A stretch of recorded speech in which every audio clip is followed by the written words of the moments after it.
Olá, eu sou a Jack Menezes, esse é o podcast Gestão Legal para conectar você à gestão e ao direito.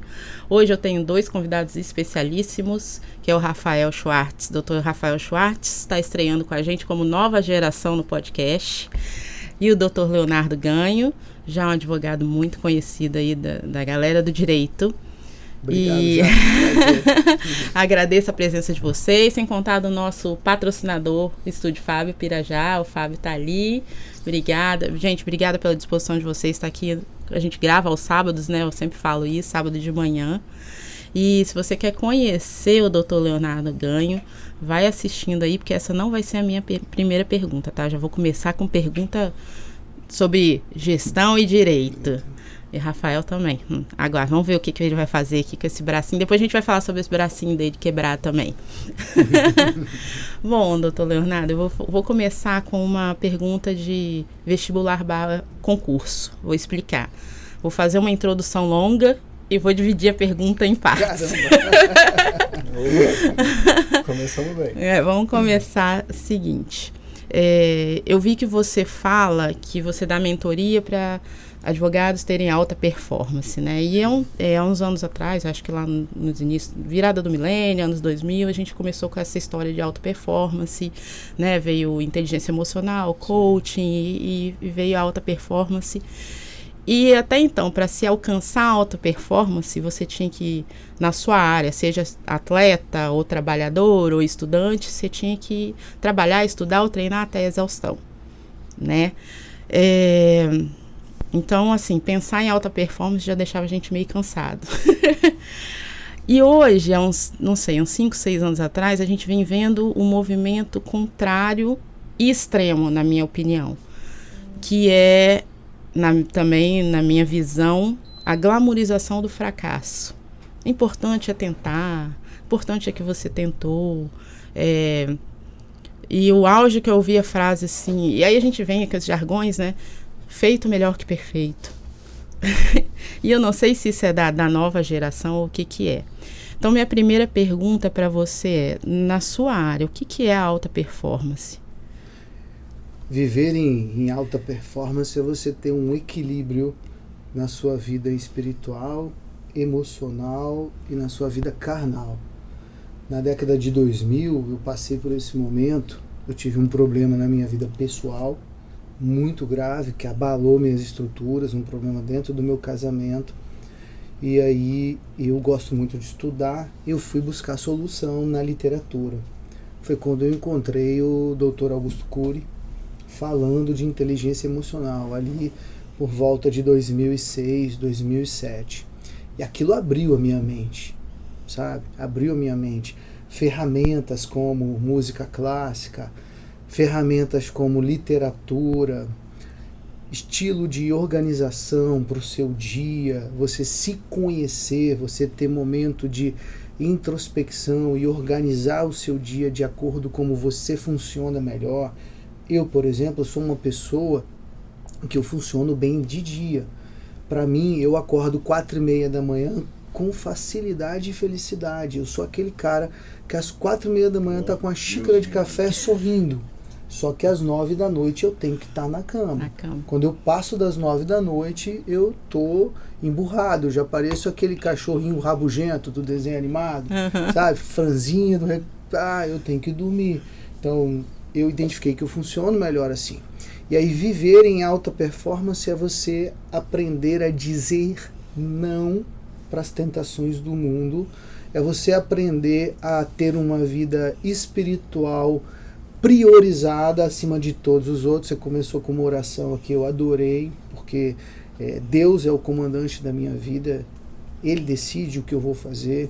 A Bíblia é o meu livro principal de orientação, de sabedoria.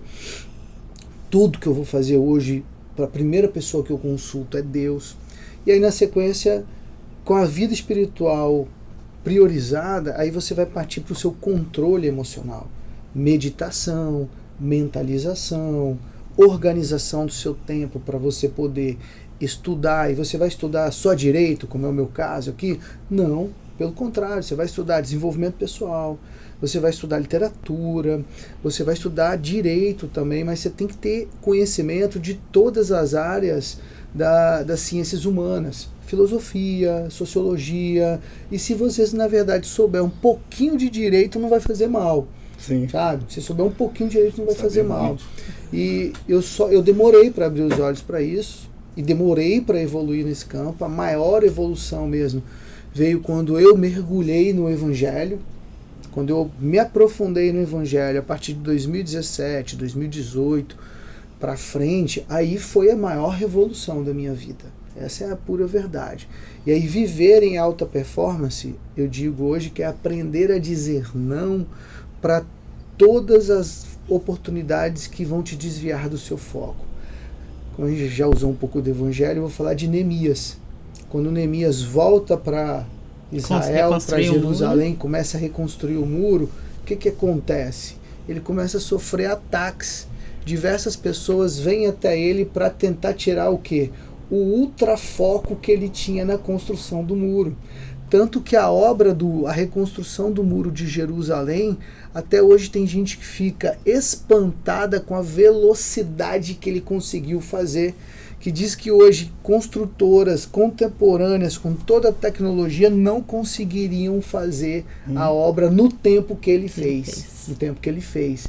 Por quê? Neemias, com a sabedoria que Deus deu a ele, né, ele tinha um ultra foco. Então eu digo, para o advogado viver em alta performance hoje, primeiro ponto, ele tem que ter clareza total do propósito de vida dele. Qual é o meu propósito de vida? E propósito... Já comecei com um ponto negativo. Então, você tem que buscar isso.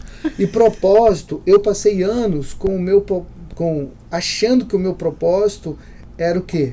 Ter sucesso, ganhar dinheiro, morar bem, andar de carros bacanas, comer em lugares bacanas, viajar pelo mundo. Isso não é um propósito de vida. Propósito de vida é você fazer aqui na Terra algo que vá impactar a vida das pessoas, que vá abençoar a vida das pessoas. Inclusive, eu acho que até a definição de sucesso hoje em dia está um pouco equivocada, né? Porque sucesso para as pessoas é ter dinheiro, é ter. Sucesso financeiro. E nem sempre é isso. E eu amei que você falou em equilíbrio, porque eu sinto falta, e eu ia chegar nesse ponto, do equilíbrio hoje em dia. Porque a gente vive um mundo de extremos, sociedade extremada. Ou você é direita ou você é esquerda. Ou você, né, ou faz ou não faz.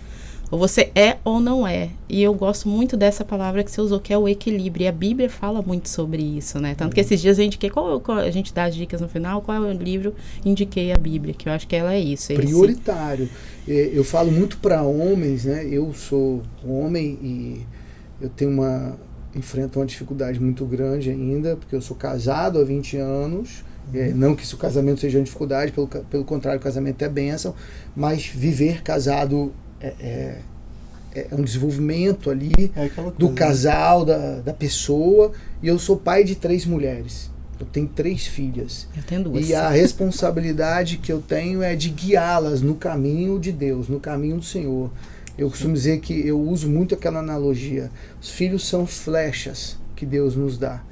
E o arqueiro, ele tira a flecha da aljarva e dispara a flecha para o mundo. A flecha nunca volta para a aljarva. O arqueiro pode ir atrás dela. E qual é o tipo de flecha que você está disparando para o mundo? Que filho que você vai deixar para o mundo? As pessoas, eu não quero ter filho porque o mundo está muito difícil. O mundo está muito difícil porque nós não preparamos os nossos filhos para serem bons homens. Mais fácil, né? Para melhorar, entendeu? E eu acho interessante você falar, o mundo tá... Meu pai esses dias falou assim, o mundo está muito difícil. Eu falei, pai, tá muito difícil. Se todo mundo seguisse o que Jesus fala, não ia estar assim. Impossível tá assim. Se as pessoas realmente quisessem seguir a Jesus. E as pessoas, a humanidade está muito afastada. Apesar do Brasil ser um país cristão, a gente tem o catolicismo ainda como uma religião, depois nós temos nós evangélicos ali. Só que é natural você ver um evangélico, é normal, infelizmente, que vai à igreja no domingo, ora, se emociona no culto. Na segunda-feira ele volta a fazer a coisa errada. Ele não estuda a Bíblia. Não tem como você ser evangélico, você ter intimidade com Deus, se você não estudar a Bíblia. E como eu disse que eu falo muito para homens, né? Eu digo que a leitura obrigatória de todo homem, diário, no mínimo, é o livro de Provérbios. No mínimo. Porque foi um livro escrito por um homem que pecou muito, Salomão. A gente lembra de Salomão só como o homem mais rico do mundo, o cara que mais prosperou no mundo e um rei colocado por Deus ali. Eu acho isso até engraçado, porque ninguém lembra o que ele fez de ruim. Salomão, por causa do pecado sexual dele, da diversidade sexual, ele casou com muitas mulheres desobedecendo a Deus. Deus tinha falado, case-se apenas com mulheres da sua etnia, só com mulheres hebreias, tal. Ele não, casou com egípcia, com Felícia, tal. O que aconteceu? Ele permitiu que a corrupção, a idolatria entrasse em Israel. E toda a punição que Israel sofreu, e sofreu até agora há pouco tempo, vem devido a esse erro de Salomão, que permitiu a construção de idolatria, né? Que as mulheres dele adorassem outros deuses dentro de Israel. E ninguém lembra disso, ninguém fala disso curiosamente. Claro que ele se arrependeu, senão os livros dele não estariam na Bíblia ali. A gente tem o livro de Cantares, que é maravilhoso. Eclesiastes. Então, ele se arrependeu e hoje ele deixou um ensinamento grande. Agora, os ensinamentos de Provérbios para o homem que é chefe de família, que é chefe de negócios, é assim fundamental. E é um livro legal de ler, porque você pode ler um capítulo por dia. Ele tem 31, aí você lê durante o mês inteiro. E você lê em loop infinito. É um livro que vai te afastar do adultério, é um livro que vai te afastar das dívidas, é um livro que vai te ensinar a ser um bom marido, a ser um bom pai. Interessantíssimo. É sabe? verdade. Dentro daquela questão que você falou de propósito, né? A alta performance, ela está sempre vinculada a você ter um propósito. Claro. Eu vejo também que você comenta muito sobre a sua família, sobre as suas filhas, né? Sobre a sua esposa. Você acredita hoje que seu propósito está vinculado diretamente à sua família? Diretamente. O propósito de Deus para a vida do homem passa pela estrutura familiar. Como é que a humanidade se... Tá afetando? Parou aí, vai pegar muito na... Parou aí? No áudio? Não, continua. Continua? Tem um pedreiro aí trabalhando. Tem, o cara... Viu, não é só a gente o tá aqui propósito sábado. de Deus para a vida do homem, ele passa pela família. A humanidade, ela se multiplica por meio de família. O primeiro casamento monogâmico é Adão e Eva. Ali é a primeira família que vem. Eles caem em pecado, deformam o ser humano, deformam a criação perfeita. Nós deixamos de ser perfeitos, mas não deixamos de ser família. Vem Caim, vem Abel, e aí vem os outros descendentes, até Sete e tal. Então, o homem, você pode pegar a história de todos os homens poderosos, a grande maioria deles, tem sempre a família caminhando junto com eles. Tem sempre a família caminhando junto com eles. Às vezes eles não têm essa visão de um propósito cristão, de uma cosmovisão cristã, como eu tenho. Mas você pode perceber que na grande maioria o cara prosperou muito porque, sem saber, ele segue princípios bíblicos, que são verdade. Muitas vezes convertidos em princípios mundiais, né? Para a gente que é cristão, a gente acredita na lei da semeadura. Você semeia aqui e você colhe no futuro. O cara que não é cristão, que não conhece a palavra e tal, ele fala o que? Na lei do retorno, né? O universo te devolve e tal. Tem essas adaptações do mundo aí para quem não é cristão. Então, eu penso dessa forma. Meu propósito, e tive muita dificuldade para entender isso, eu fui pai aos 26 anos, e você às vezes está todo perdido, todo confuso, né? Já era advogado? Já era advogado. E aí eu demorei anos para aceitar isso. Por quê? Porque você faz muita restrição. Você não vai ter a vida que o teu colega tem ali, que é solteiro, que não tem esposa, que não tem filhos. Eu não posso ter aquela vida. E para mim era difícil entender isso. Sim. A minha vida é restrita. Sempre foi, desde quando eu casei. E comecei a ter filhos, minha vida é restrita. O meu orçamento é direcionado para onde? Para minha família, não é direcionado pro meu bem-estar só. O homem tem uma tendência muito grande à egolatria, né? A nos adorarmos, assim. Então a gente quer sentir o máximo e às vezes o consumo é uma das coisas que nos engana sobre isso. E essa falsa sensação de liberdade, né? Eu não quero dar satisfação. A mulher é chata, a mulher... Pra que você quer saber onde eu tô indo? Só tô saindo com os amigos. Então, assim, super entendo. Eu digo que não existe mais isso. Eu ainda saía... Nos primeiros anos, uma vez ou outra eu ia encontrar meus amigos. E aí meus amigos estavam solteiros. Ou já estavam até separados e tal. E bebiam muito. Então, eu não gosto de álcool. Hoje eu não bebo. Eu tô há vários anos sem beber. Sem botar bebida alcoólica. É uma das coisas que me faz viver em alta performance. O meu cérebro funciona muito melhor. Ainda um defeito que eu tenho na minha personalidade é a alimentação. Eu ainda cedo alguns caprichos, igual um bombonzinho que tá ali. Não vou comer agora não.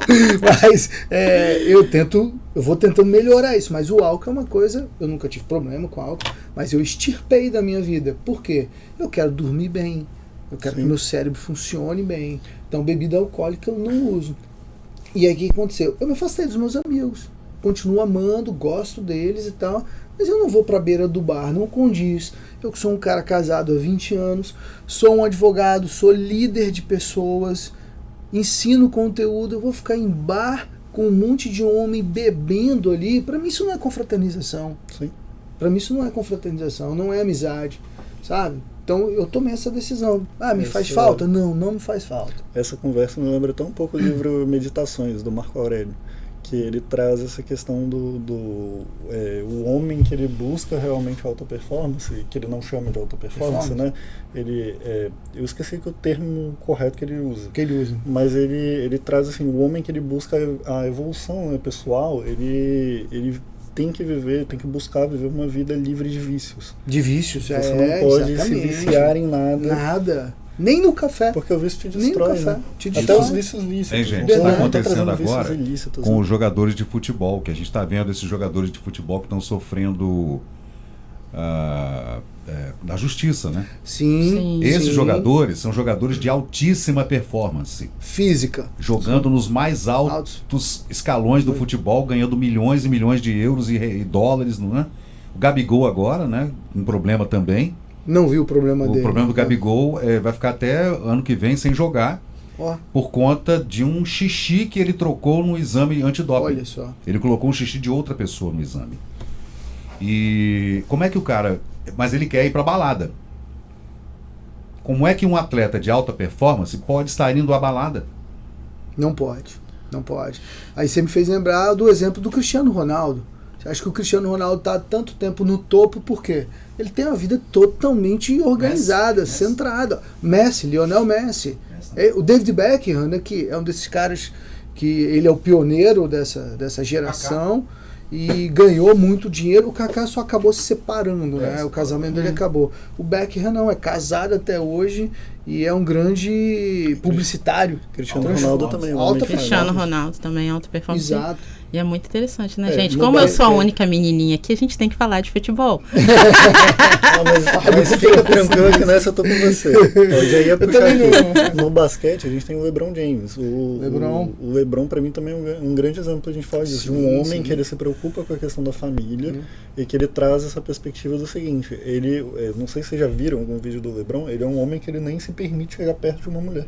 Cara, ele tá correto. Por conta do casamento dele. Ele tá correto. Ele tem tanto respeito pela mulher dele que ele simplesmente se afasta. Ele nunca vai ter problema com a mulher dele. Exato. Ele tá correto. Eu demorei para entender isso. No início da minha carreira, eu tive muitos advogados que trabalharam comigo, parceiras, traziam uma causa e tal. E aí você... Não fiz com maldade nenhuma. Às vezes eu saía de carro com elas para ir ao tribunal, para ir a algum lugar. Isso é ruim, cara. Isso é ruim. Tem uma pastora que eu gosto muito, que é a Joyce Meyer. Ela é dona de um ministério. Ela recebeu de Deus um ministério gigante para tocar e ela impacta a vida de milhões de pessoas no mundo inteiro. No ministério dela, um homem e uma mulher não saem para um trabalho sozinhos dentro de um carro. Ou vai um homem, vai duas mulheres, ou vão dois homens e uma mulher e tal. Por quê? Pode acontecer, meu amigo, de você cair em tentação. pode acontecer de você cair em tentação. Isso é uma coisa que eu já expliquei para muita gente. E às vezes as pessoas tinham dificuldade de me entender. Porque eu falo assim, não é porque eu acho... não é porque você... Exato. Você é safado, você... Não, é porque às vezes você está no momento do seu casamento. Pode ter um problema. Tá numa crise, E a oportunidade, né? O ditado, a oportunidade faz ladrão. Você cai em tentação. A carne é fraca. Ditado? Eu vou te explicar. No meio jurídico, entendeu? O apóstolo Paulo, numa das cartas, não vou lembrar exatamente qual, ele diz o seguinte, que o diabo, você enfrenta ele com a palavra de Deus. E as tentações, você foge delas. Hoje, nos tempos modernos, até os cristãos estão invertendo esse ensinamento dele. Estão querendo fugir do diabo e enfrentar a tentação. Você não enfrenta a tentação porque você tem a carne, amigo. Você tem a carne. Então, por exemplo, se o homem é viciado em pornografia, que é um vício que vem destruindo a humanidade de forma assim perversa. Não sei se vocês já viram pesquisas, sábado à noite, 70% da população brasileira está conectada em vídeos pornográficos. Pra vocês terem ideia. Já vi a pesquisa. Olha como é problemático. E ela destrói a mentalidade do homem, da mulher. Se o cara é viciado nisso, ele pode ter acesso a um aplicativo no celular dele que vai estar chamando a atenção toda hora que um vídeo for lançado?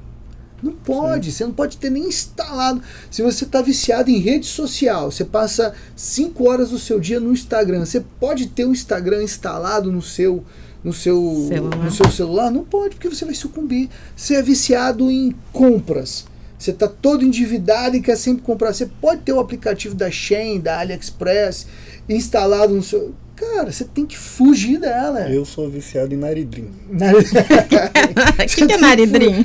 Para desentupir. Sorine. Naridrim, patrocina nós. Então é uma coisa básica. Você não vai conseguir. Se você é um homem adúltero que traz sua mulher e você tiver a oportunidade de estar sempre perto de uma mulher bonita, você vai ter problema, cara. Você precisa de tratamento. Mas você tem que fugir desse tipo de tentação. É a mesma coisa já trabalhei com isso, né? O dependente químico. Sim. Por isso que ele precisa ficar longe da droga, porque ele não consegue enfrentar aquilo ali. Se o cara que é dependente químico se tratou, tá limpo alguns meses e tal, e ele querer sair com os amigos que continuam usando, ele vai cair em menos de um piscar de olhos. Toda dependência, de certo modo, ela é química, né? Toda dependência, porque assim, você tem um vício numa rede social, no Instagram da vida, você tem uma dependência química. Em dopamina, você é dependente de dopamina. Na verdade, eu estou fazendo um curso também de desenvolvimento pessoal, e o curso fala sobre a gente tem vícios emocionais, inclusive. E a gente, para fazer essa mudança neurológica, a gente precisa mudar todo o estilo de vida. E criar novas crenças, porque a gente tem crenças limitantes dentro da gente, que a gente nem sabe que existem. Às vezes vem lá dos nossos pais, lá da nossa educação. Todo o problema, olha, que nós enfrentamos hoje tem uma origem. E essa origem é a falta de identidade paterna bem resolvida. Ainda às vezes que a gente conviva com os nossos pais bem, de forma saudável, lá dentro a gente tem alguns probleminhas que a gente precisa resolver. E o primeiro passo para resolver, para entender isso, qual é? O seu pai biológico, ele não te ama igual o teu pai mesmo te ama. Quem é teu pai mesmo? É o cara que desenhou o teu DNA, meu amigo, que escreveu o teu DNA. Está lá em cima. Deus é o teu pai. Esse te ama muito mais do que o teu pai biológico, que a tua mãe e tal. E aí você vai aprender que você precisa perdoar o teu pai biológico, tirar todas... Porque às vezes o pai biológico da gente fala algumas coisas que machucam a gente e se tornam o quê? Crenças limitantes. Você não consegue ter fé em você, acreditar em você. E você só vai conseguir vencer. E ele não faz isso de maldade. Não faz isso de maldade, ele faz isso porque fizeram isso com ele. É o subconsciente dele ali. E aí ele reproduz o mau comportamento dentro de casa, mesmo não querendo. E você só vence essa etapa quando você busca uma intimidade com Deus e entende, não, o meu pai verdadeiro é Deus. Ele é o meu pai biológico. O pai de todos nós, as minhas filhas, que eu falo delas aqui, Deus ama as minhas filhas muito mais do que eu amo. Elas não são minhas filhas, elas são filhas de Deus. Eu brinco com elas, são princesas que Jesus me deu para eu guiar aqui. Eu acabei de deixar a caçula na escola, quando eu vinha para cá, que ela foi para um evento de diversão. Falei, papai te ama, você é uma princesa que Jesus me deu para eu cuidar aqui de você. Eu quero que ela entenda isso, que Jesus ama ela muito mais do que eu amo. Para que ela se sinta amada por mim e por ele. Sobre essa questão dos pais, né? Tem aqui, o que me vem à memória é a música do Legião Urbana, que diz, Pais e Filhos, Pais e Filhos, Pais e Filhos, que diz que seus pais são crianças assim como você. Sim, é isso mesmo. É isso mesmo. Realidade e às quase que vezes incontestável, né? Eles foram mais maltratados do que você. Vai ser quando você crescer. E aí você vai precisar buscar. Meu pai hoje está com 80. E meu pai veio de uma origem muito sofrida. Meu pai saiu de casa aos 7 anos de idade para trabalhar, sair para morar fora. A única roupa que ele tinha era uma bermuda. Ele não tinha algo para usar nos pés. E aí ele foi trabalhar numa pedreira que existia ali em Maruípe, tal, e alugar um barraco junto com o irmão mais velho. Esse irmão tá vivo ainda. Dos 12 irmãos, só tem os 2 vivos. E hoje eles moram um de frente pro outro, para bater papo todo dia. E ele estudou, conquistou, teve profissão. De onde? Qual cidade você falou que ele saiu? Ele já era daqui de Vitória aqui mesmo? Em Vitória. Mas ele nasceu mesmo em Colatina, a família veio para cá. Entendi. A família, os irmãos, todos entraram para a polícia militar. Ele não conseguiu entrar, porque ele tinha um problema de saúde nos olhos. Não entrou, veio estudar. Adorava estudar. Passou no vestibular para Direito na UFES, fez Direito. Foi funcionário do Banesp, que na época era Banco de Desenvolvimento Agrícola. Fez uma carreira bacana, construiu patrimônio, educou os filhos. Teve seus problemas, claro, teve, é um ser humano normal, mas prosperou muito. Agora, eu posso ficar condenando meu pai pelos problemas que ele teve comigo?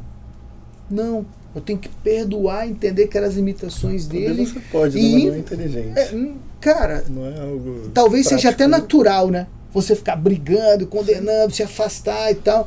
Mas não é o que Deus quer. Você precisa entender até que o perdão desses problemas, ele não é nem importante para o seu pai. O perdão desses problemas é importante para você. Sim. Quando você perdoa a pessoa, você fica mais leve. E a gente precisa entender que o perdão também não é uma virada de chave. Os coaches gostam, uma virada de chave e tal. Não, não é. É um hábito e que você precisa expressar com a palavra também. Então você precisa dizer, eu perdoo meu pai, eu perdoo. Ou então brigou com a esposa, brigou com um amigo, alguma coisa, eu perdoo. Expressa, vai falando. Por quê? Pode ser que em uma semana perdão realmente você esteja sentindo ele. Pode ser que demore um pouco mais, em 4 meses, em 6 meses, você esteja sentindo aquele perdão e você vai estar leve.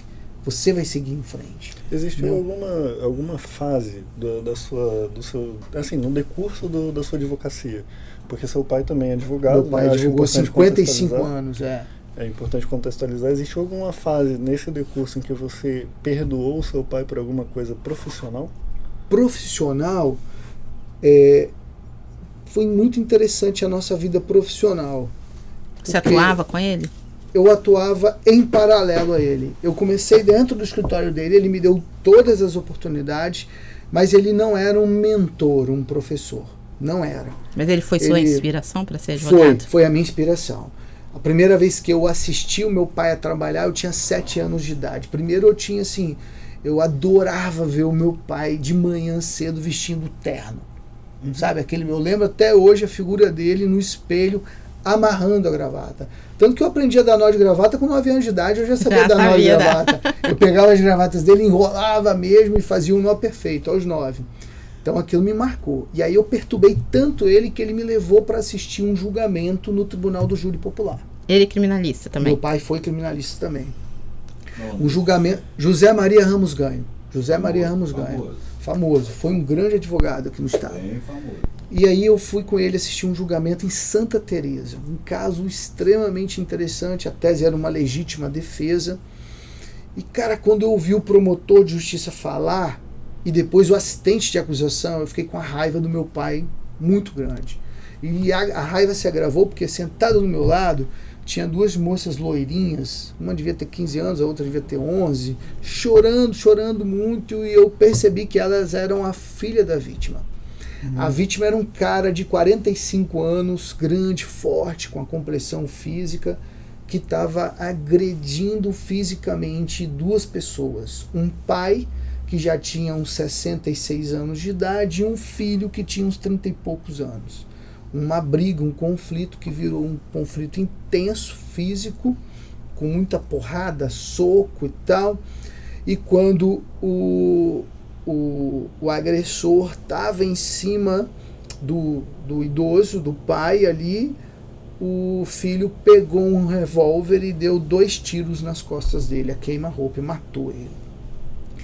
E aquilo me marcou, né? Quando eu ouvi a fala do Ministério Público e da acusação, eu falei, caramba, os caras têm que ser condenados. Eu vi as filhas chorando, que absurdo, o que meu pai tá fazendo aqui? Seu pai estava defendendo... Meu pai estava defendendo o filho e o pai que mataram. Sim. E aí quando meu pai veio e fez o discurso de defesa, contou toda a história, viu o perfil das pessoas envolvidas, mostrou o direito envolvido, eu falei, caramba, faz todo sentido. E aí eu saí de lá aos 7 anos, já imaginando, 7 anos de idade, imaginando, mentalizando, eu vou fazer isso quando eu crescer. Eu me enxergava, aos 7 anos eu ficava sonhando em casa, eu me enxergava como só que eu tinha cabelo na minha imaginação. Eu me enxergava como um homem de terno e gravata. Com cabelo. Com cabelão. Falando pros outros ali. Sabe? Defendendo, explicando e tal. E olha o que eu virei. Virei exatamente isso, né? Aí vem o exercício de meditação, sem cabelo.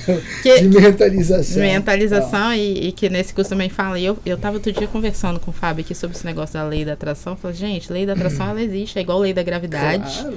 Ela tá na Bíblia. É bíblico, né? Porque Jesus fala, tudo que pedis de oração crendo, recebereis. Os coaches pegaram dessa roupagem. Exatamente, mas eu acho existe. interessante que a gente tem um contraponto bem legal aqui já de vivência, né? Porque você olhando seu pai exercer a advocacia, você se inspirou nele para se tornar advogado. Isso. No meu caso, o meu pai também era advogado. E eu olhando meu pai, eu pensava, cara, eu não vou seguir isso aqui de jeito nenhum. Por quê? Acho que minhas filhas pensam igual você. Graças a Deus. Por quê?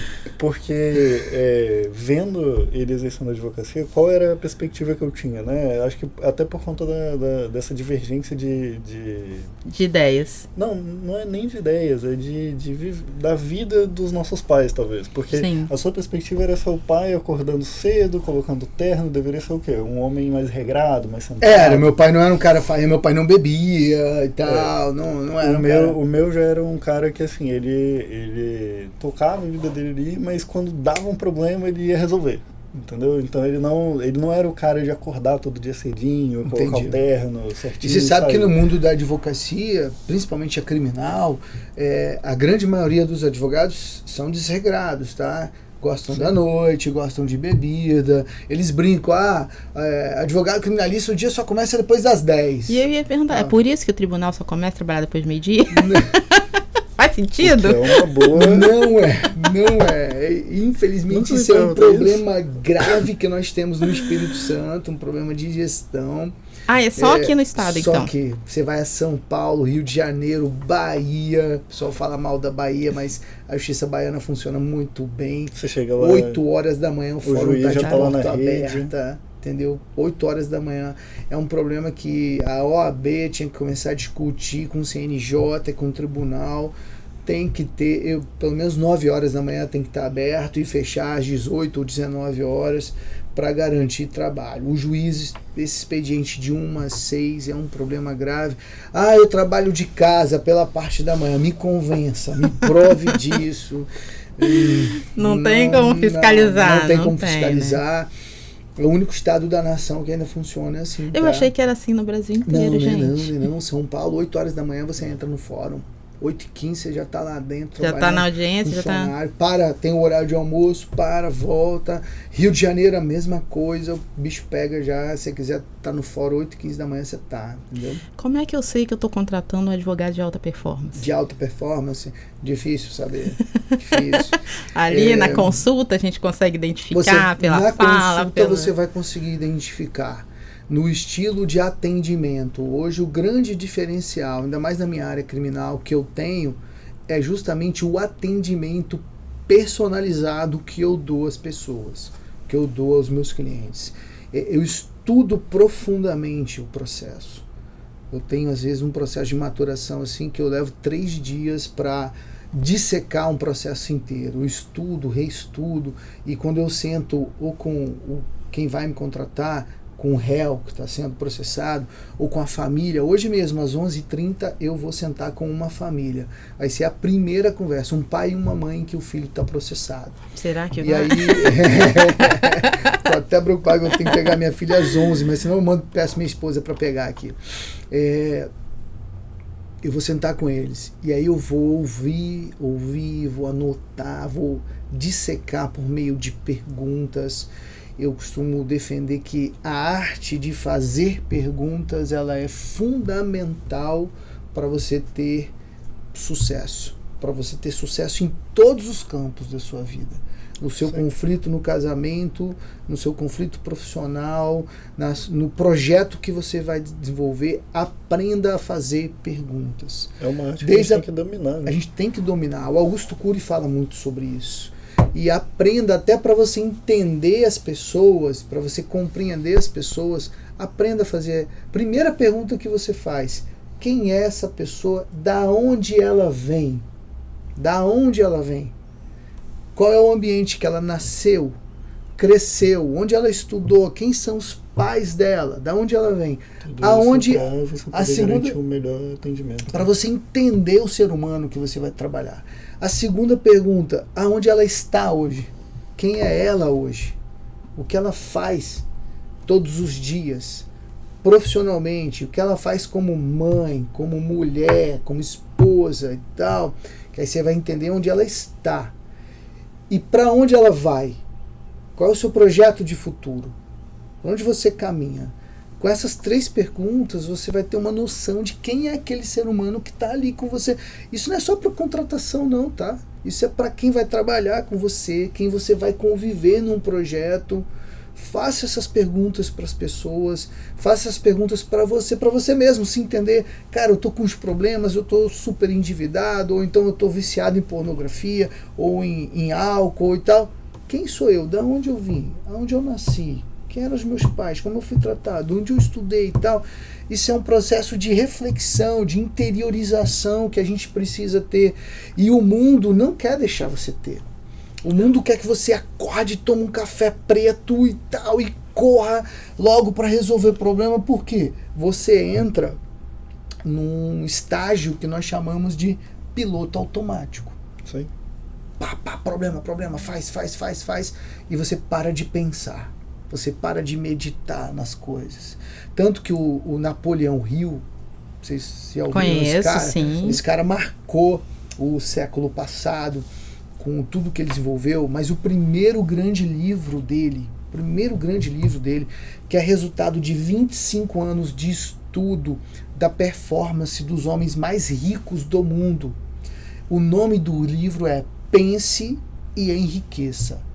Quem pensa enriquece, já li. Esse livro é top, tá? As Esse pessoas é precisam ler, muito reler, porque ele inclusive, ele era cristão, tá? Mas ele não aprofunda no evangelho, mas ele fala muito de fé. A fé que nós precisamos ter. Ele fala de desejo e fé. Você só realiza, só faz as coisas quando você tem uma fé muito forte do que você pode ser. E aí você vai ter a imaginação criativa te ajudando a reforçar essa fé. E a imaginação criativa só é você pensar aquilo que você quer fazer? Não. Ela envolve muito mais coisa. para treinar o seu cérebro. Envolve até a relação que você quer ter com Deus. Sim. Envolve até a relação que você tem com Eu estava explicando isso para minha filha, justamente por causa desse curso que estou fazendo, que a maior parte, na verdade, do nosso consciente está no subconsciente. O que faz você realizar está no subconsciente. E aí, quando você começa a treinar o seu subconsciente, automaticamente o seu corpo, o seu consciente vai querer realizar. Por isso o poder da mentalização, da repetição, porque das quando palavras, você das palavras. Né? O livro de Provérbios, ele tem um pedaço do livro, Provérbios 18, versículo 21, que diz assim: da boca vem o poder de vida e de morte. E quem souber usá-la prosperará. Exato. Então, das palavras que você profere, vem o teu poder de vida ou de morte e de prosperidade. Daí você vê que é o que eu tô falando, vem tudo da Bíblia. Por isso que uma palavra, ela não volta.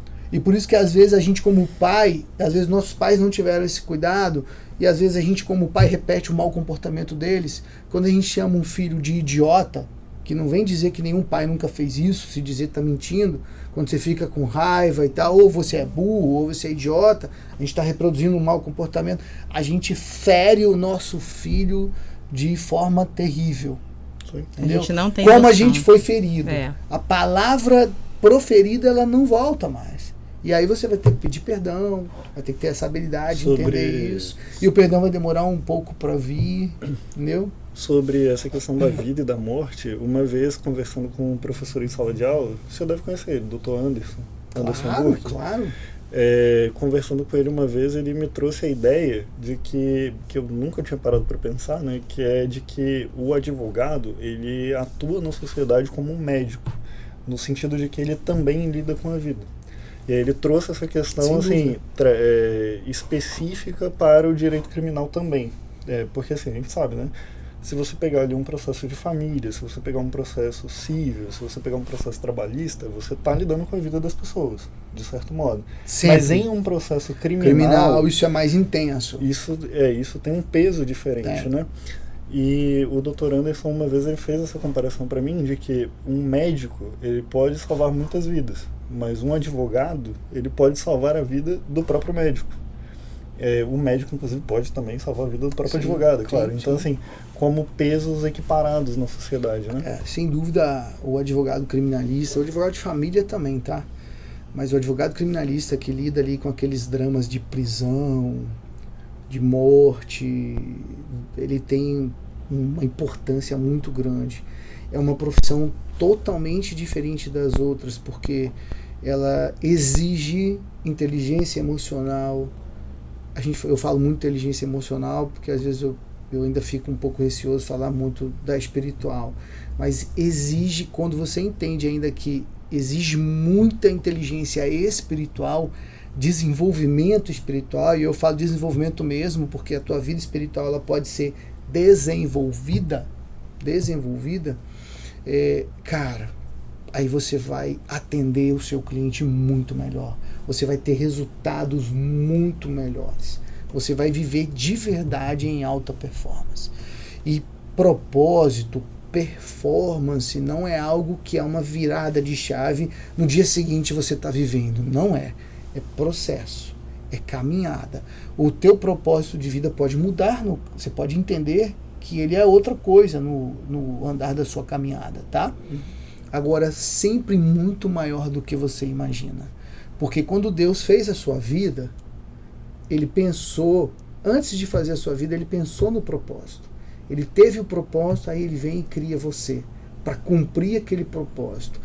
E a nossa inteligência humana, ela não consegue compreender a grandeza, o tamanho do propósito de vida que Deus tem pra gente.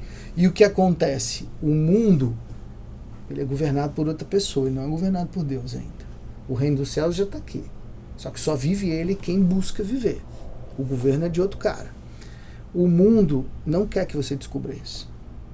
Não quer. O mundo quer você no piloto automático. Por isso que viver em alta performance, você pode definir assim: aprenda a dizer não para o mundo.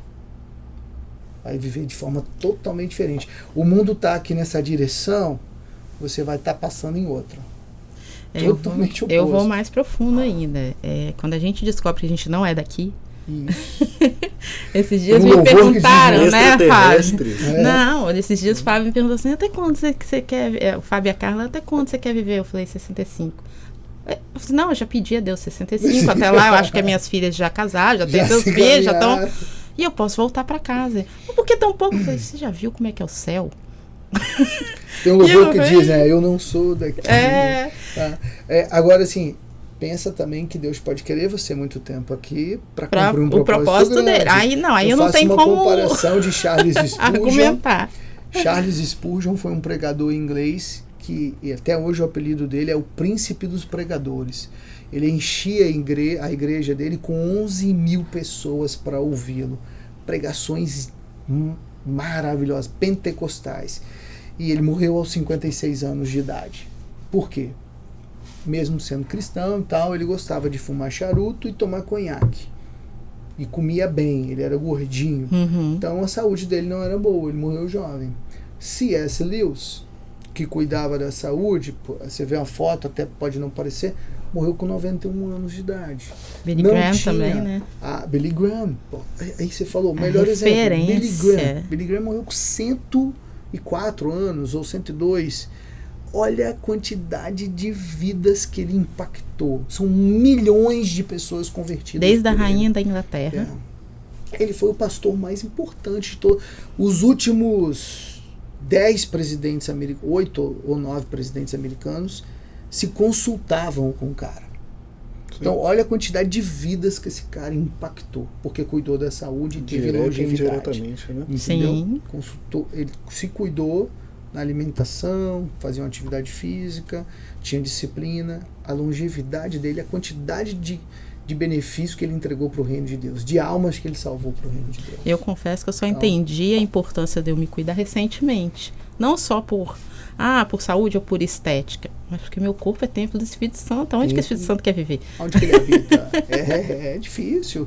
E aí a gente tem os maus hábitos, né? Como eu falei que eu tenho, que eu adoro comer um docinho, uma sobremesa, e para mim é difícil combater isso e acaba deixando minha saúde não tão boa, mas a gente tem que pensar nisso. Nosso corpo é templo do Espírito Santo, ele habita em nós. Qual é o corpo que você quer que Deus habite em você? Nesse aqui não.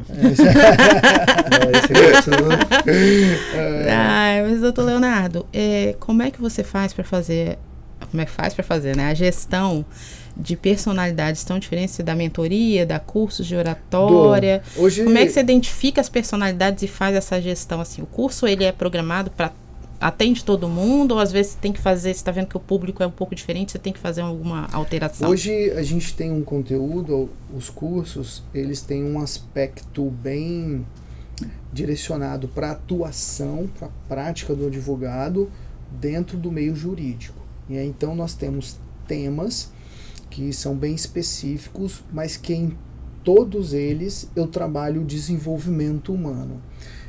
Nos meus estudos, nesses últimos 10, 15 anos, eu vim entendendo muito como o corpo humano funciona para poder, desde a alimentação, a atividade física, para o teu cérebro estar funcionando melhor e para você, por exemplo, estudar melhor, para você escrever melhor, para você falar melhor.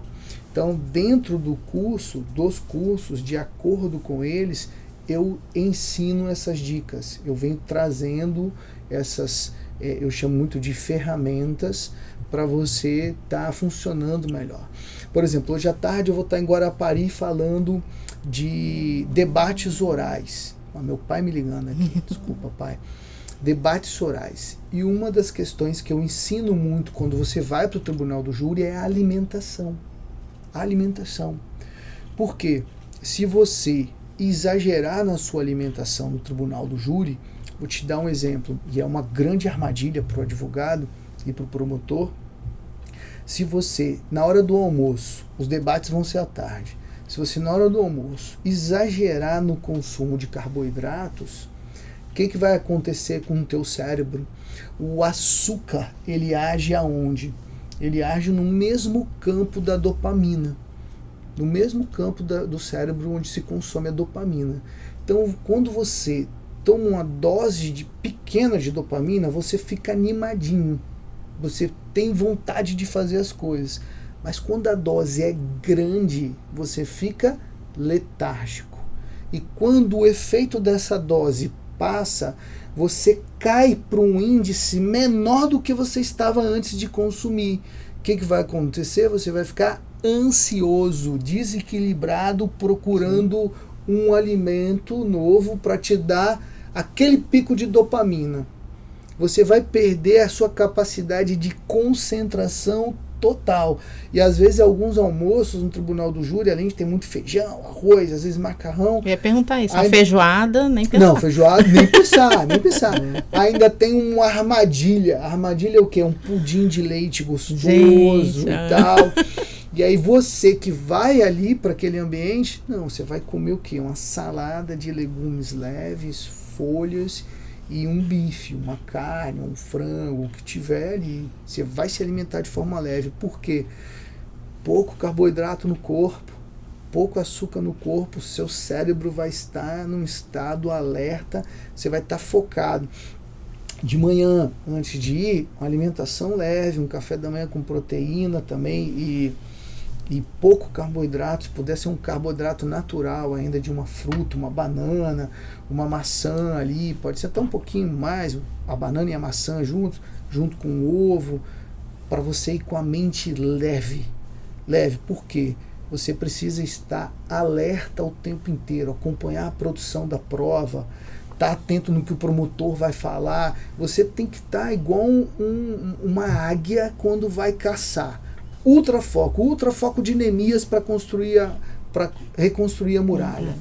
No tribunal do júri não tem WhatsApp, não tem rede social, não tem internet ligada no notebook, não pode ter. Você tem que estar ali full time, mergulho profundo ali. E a alimentação é fundamental. Pode aparecer no meio do julgamento um elemento novo que, se você não tiver ligado assim, claro, vou te dar um exemplo. Vai condenar o cara. Top. Não, eu vivenciei recente, em dezembro, um exemplo que absolveu o meu cliente. Uma testemunha fundamental, inclusive ela não era testemunha, desculpa, ela era vítima. Ela alega que o meu cliente, quando voltava do local do crime, passou por ela e com a arma em mão deu uma porrada no rosto dela. A alegação dela, para falar que era vítima de violência. E ela disse que uma outra pessoa, que aí sim testemunha, estava ao lado dela. Só que quando essa pessoa foi depor, logo depois dela, a versão contada por essa pessoa, qual foi? Que ela estava com a suposta vítima do outro lado da rua e o meu cliente desceu do local do crime caminhando com a arma na mão e passou do outro lado da rua. Como que o meu cliente deu uma porrada com a arma no rosto dele? Meu cliente foi acusado de homicídio e foi acusado de lesão corporal grave contra ele. Então, o homicídio houve, na verdade a gente defendeu e conseguimos a absolvição dele com a base na legítima defesa, e eu precisava provar ainda. Aí você vê, se eu não estivesse atento, se eu estivesse no WhatsApp ou na rede social, eu não pegaria essa contradição que antes não teve, tá? O homicídio na produção houve, mas não foi seu cliente que fez, né? Não, foi meu cliente que praticou. Meu cliente praticou. Foi legítima defesa. Só que houve uma circunstância fática que permitiu a aplicação da legítima defesa, que é a legítima defesa é uma excludente da ilicitude. Então o cara, ele é o autor do crime, só que ele não é punido, porque a ilicitude foi retirada devido à circunstância. Sim. Então se você não está atento, você não pega esse detalhe. E aí o que você faz quando esse detalhe aparece? Você aperta a testemunha ali, fala que... Não aperta, você anota ali para poder usar no seu discurso para os jurados. Então isso exige o quê? Eu já vi vários advogados, quando pegam um negocinho, o cara fica bravo, aperta a testemunha, quer fazer ela confessar que ela tá filmes a gente vê isso. Então, aí o advogado brasileiro, ele se confunde com o advogado americano, só que o sistema americano é totalmente diferente do nosso, como o law é totalmente diferente. Lá a testemunha, ela presta depoimento de uma forma completamente distinta da nossa. E lá eles não têm os debates orais finais como o nosso. O debate oral final americano não passa de 20 minutos. O nosso não. Aqui é mais de 1 hora. Você vai contar a sua história ali dentro. Então você tem que ter essa habilidade emocional, até porque não é só o seu cliente que está sendo julgado, você está sendo julgado. O jurado está olhando para você. E se você parecer um advogado brigão, ou arrogante, soberbo, o que vai acontecer? Eu tenho uma pergunta sobre isso também. Pode falar. O tribunal do júri, até fiz para você no Instagram, né, anteontem, uma pergunta sobre a questão de área de atuação, sobre os nichos, né? O tribunal do júri, ele hoje é o seu subnicho dentro do direito penal. Isso. Como que você faz para manter aqui conosco essa calma e dentro do tribunal do júri, quando você precisa de fato fazer uma atuação mais explosiva, eu preciso ter mais você ter energia, né? Preciso ter mais pump, tal. Tudo isso você treina para fazer. Tudo isso você treina. Tem um treinamento, eu uso técnicas específicas de mentalização, de ancoragem comportamental, tá? Eu faço ancoragem em momentos... Vocês já assistiram o filme do Bohemian Rhapsody, que é o filme que faz a biografia do Fred Mercury? Sim, assisti. O Fred Mercury, quando você assistir o filme, você vai perceber que quando ele vai entrar no palco, ele dá 3 pulos. Na porta do palco, ele dá 3 pulos. O que são aqueles pulos? São uma técnica de ancoragem, que eu não sei nem se ele foi treinado para isso ou era algo que ele desenvolveu naturalmente. Ele podia estar sofrendo com toda a discriminação, com o afastamento da família, sabe, com a traição, só que quando ele dava aqueles 3 pulos, o cérebro dele entendia que ele estava num estado emocional elevadíssimo, da melhor fase da vida dele.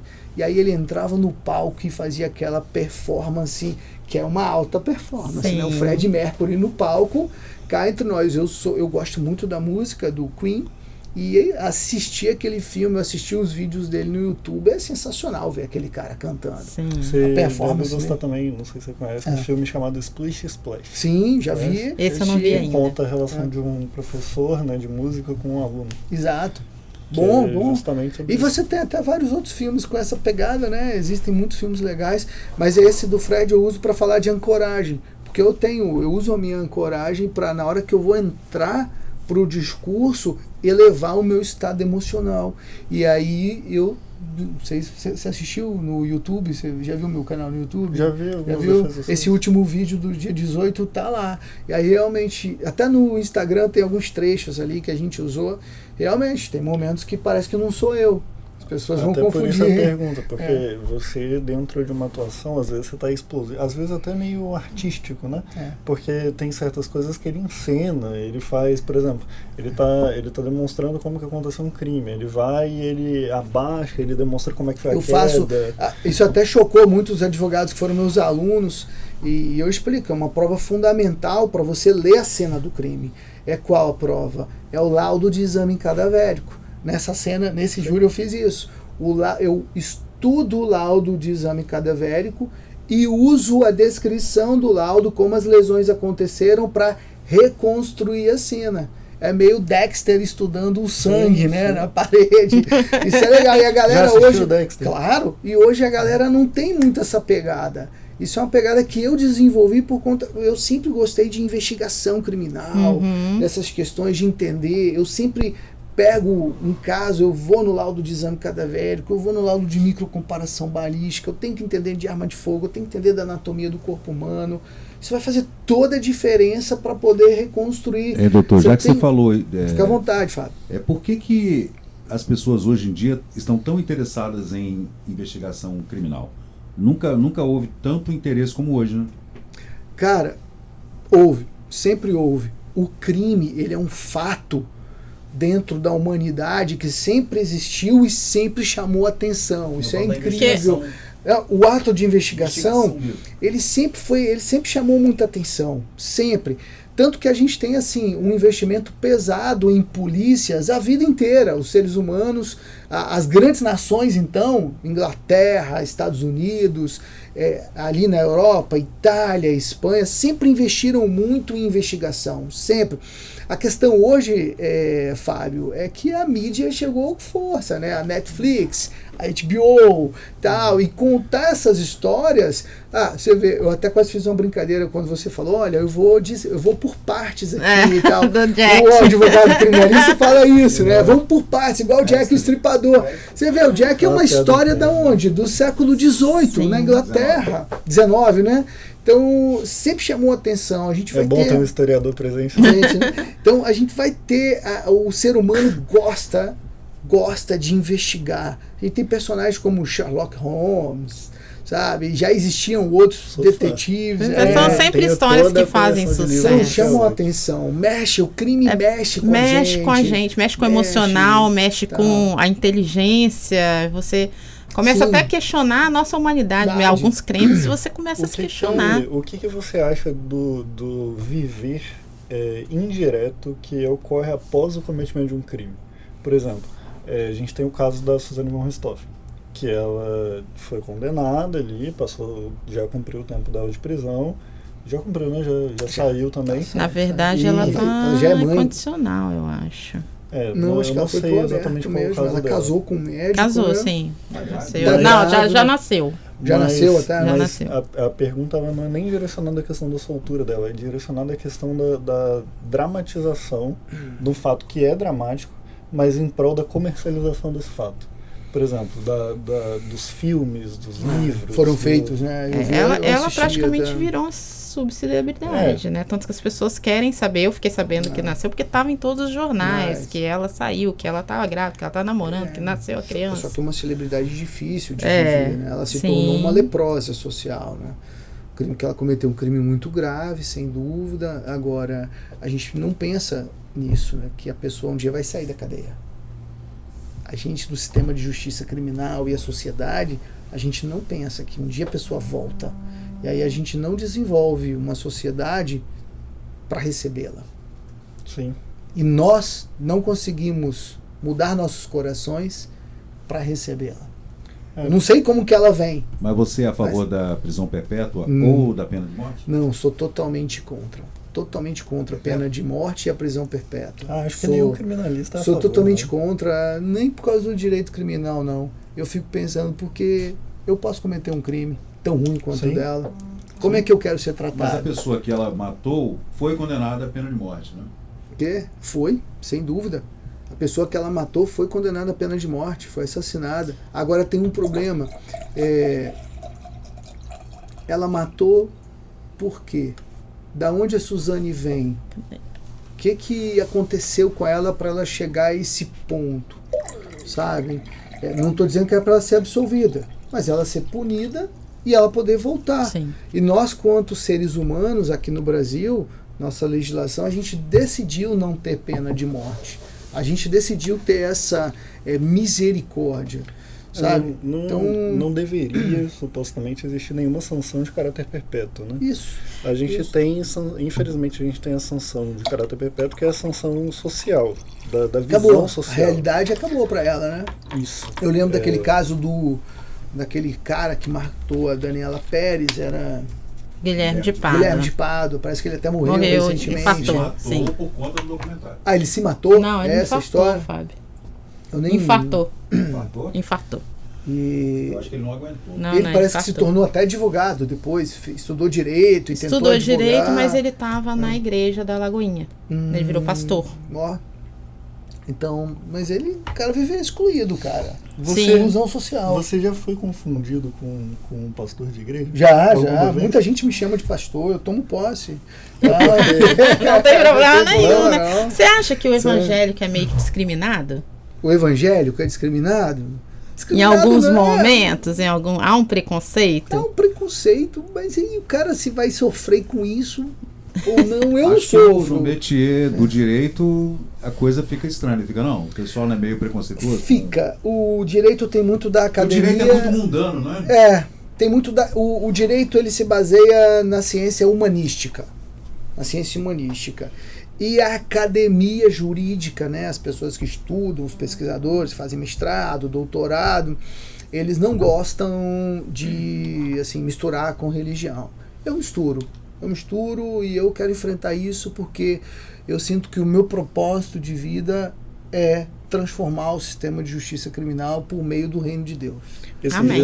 Esses dias eu vi até dentro de um processo do trabalho, né, uma pessoa que ela fez uma citação bíblica, que ela trouxe jurisprudência, trouxe doutrina e colocou ali também a citação bíblica, que era porque o cliente dela não tinha os dias de descanso, né?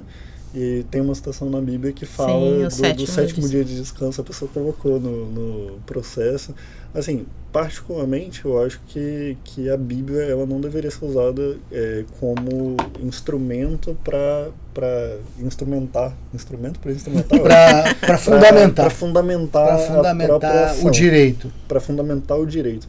Mas eu vejo a Bíblia como um código normativo. Né? E dentro... Você pode, por favor, definir esses termos técnicos? Porque quem está assistindo, tipo eu, não entendeu? Código normativo. Código normativo. Código normativo. A Bíblia é supostamente o primeiro código normativo, certo? Ouviu outros antes? Defende-se o Código de Hammurabi antes e tal. Agora escrito mesmo... Sim. Não, mas o primeiro... Vamos colocar então o primeiro grande código normativo? Porque o Código de Hammurabi não é um código grande, né? A gente tem a Bíblia é o primeiro que se propaga durante o tempo. Sim. Ela. Códigos normativos são quando a gente tem poderes e não poderes, a gente tem deveres e direitos, a gente tem regras, né? Leis mesmo, punições para as coisas, a gente tem condutas tipificadas ali dentro. Então a Bíblia ela é muito pretérita, por exemplo, tudo que a gente tem no direito brasileiro. Uhum. Tudo que a gente tem no direito brasileiro, de certo modo, ele é derivado dos códigos normativos mais antigos. Ele vem daquilo ali e ele é tratado como uma coisa assim, evolutiva mesmo. O direito ele é adaptativo, ele vai evoluindo de um jeito até se tornar aquela coisa que condiz com a sociedade atual. Por exemplo, então, na verdade, por exemplo, o crime antigo, né, que era o crime de adultério. Você tinha um crime... pautado no fato traição. Quando existia traição entre homem e mulher, você tinha uma conduta criminosa. Hoje em dia isso não é crime mais no Brasil. Por quê? Porque não condiz com a sociedade. A nossa sociedade é uma sociedade adulta, e você olha, em grande maioria. E você olha ainda a história, né? Esse crime ele foi escrito em 1941, o nosso Código Penal é de 1941, e você imagina, os homens que escreveram isso, eram homens na faixa etária ali de 70 anos de idade, super conservadores, provavelmente adúlteros, mas eles queriam, na verdade, ter uma proteção se a mulher deles adulterasse contra eles. Sim, mas eles cometiam adultério. Aí você vai ver, assim, eu até defendo que o espírito das leis ele é bom. O Montesquieu, que ele tem uma obra que eu recomendo, leia, por favor, obrigatório, o Espírito das Leis. O espírito das leis é bom. Quando os homens se reúnem para legislar, saem boas leis. Claro que tem alguns errinhos como esse, assim, né? E você tornar realmente um desvio de conduta, um comportamento humano ali, que vai ter repercussão negativa, vai ter repercussão negativa na vida das pessoas envolvidas. Mas até você avaliar se ele pode ser taxado como crime e punir a pessoa daquela forma, você pode, por exemplo, uma traição, resolver ela muito bem no campo civil. Se a minha mulher me trair, se eu trair minha esposa, ela descobriu, tá chateada, quer separar de mim, cabe uma indenização por dano civil? Cabe. Eu provoquei uma dor a ela, emocional. Então eu tenho que indenizá-la. Às vezes irreparável, né? Irreparável. Eu posso ter destruído minha família, meu casamento, tal. Qual é o valor disso? Então, cabe uma indenização por um dano moral, sabe? E o que te fez ir para o criminal e não para as outras áreas do direito? Ou você atua em todas as áreas, mas a principal é a criminal? Não, eu atuo só no criminal. Eu já atuei, eu já tive, no início da minha carreira, eu tive escritório grande para atuar em todas as áreas, com profissionais ali selecionados. Eu fui gestor de pessoas, de escritório. Hoje meu escritório não é mais um escritório grande no volume de trabalho e no volume de pessoas. É um escritório assim concentrado em fazer uma advocacia artesanal, muito bem feita, com atendimento muito bem dado, bem humanizado para as pessoas.